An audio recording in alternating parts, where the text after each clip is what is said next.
कुंभ love राशिफल डोफास जी सपैफ के अनुसार कुंभ राशि के जातकों को प्रेम के मामलों में औसत से बेहतर परिणाम मिलेंगे। शुक्र का गोचर अधिकांश साल में अनुकूल परिणाम प्रदान करेगा।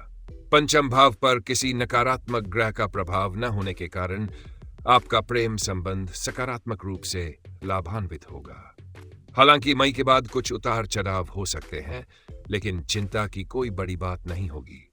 बृहस्पति के गोचर के बाद आप अपने प्रेम जीवन में अच्छे परिणामों की उम्मीद कर सकते हैं। विवाहित जातकों के लिए, जो लोग विवाह करना चाहते हैं, उनके लिए यह साल आशाजनक रहेगा। हालांकि साल का दूसरा भाग पहले भाग से अधिक महत्वपूर्ण माना जाएगा। अप्रैल से मई तक विवाहित जोड़ों के बीच सामंजस्य रहेगा, लेकिन बाद में राहु और केतु का सप्तम भाव पर प्रभाव कुछ चुनौतियां ला सकता है। कुल मिलाकर इस साल अपने विवाहित जीवन को बनाए रखने के लिए आपको अतिरिक्त प्रयास करने की आवश्यकता होगी।